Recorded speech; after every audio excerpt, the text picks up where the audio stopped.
Un rapporto speciale con la Sicilia e con Agrigento in particolare, un legame datato, quello che unisce Giorgio Napolitano, oggi al suo commiato da Presidente della Repubblica, e l'isola. È sabato 14 dicembre 1996, quando Giorgio Napolitano, allora nelle vesti di Ministro degli Interni, arriva alla Prefettura di Agrigento. Qui ha riunito il Gotha dell'antimafia, tutti i vertici delle forze dell'ordine e della magistratura per un briefing sulla lotta alla mafia. Accanto a lui il compianto prefetto di Agrigento, Natale D'Agostino, e soprattutto Pietro Grasso, allora procuratore aggiunto di Palermo, e che per un caso del destino sostituirà Napolitano nelle vesti e nelle funzioni di capo dello Stato in attesa dell'elezione del nuovo inquilino del Quirinale. L'indomani, 15 dicembre, Napolitano fa tappa a Palma di Montechiaro per una iniziativa antimafia promossa dal sindaco Rosario Gallo, non senza prima avere fatto una capatina nella Valle dei Templi al Museo Archeologico San Nicola.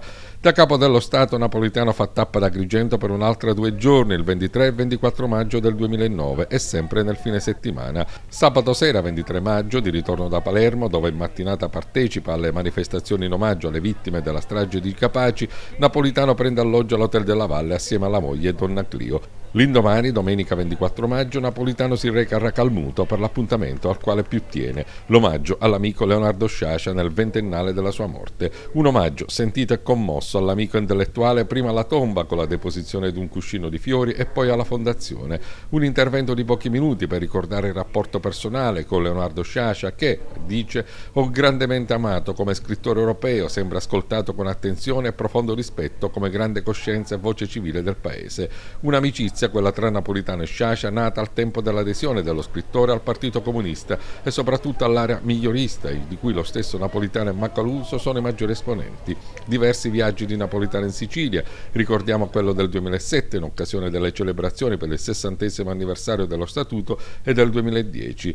Prima di Napolitano ad Agrigento è venuto in visita ufficiale il suo predecessore Carlo Azeglio Ciampi in 2 occasioni, e nel 95 la volta di Oscar Luigi Scalfaro in occasione della riapertura del Teatro Pirandello. Prima ancora Francesco Cossiga il 21 settembre del 90, giorno dell'uccisione del giudice Rosario Livatino. Altro capo dello Stato in visita ad Agrigento, Giuseppe Saragat nel 68, nei giorni dell'emergenza frana.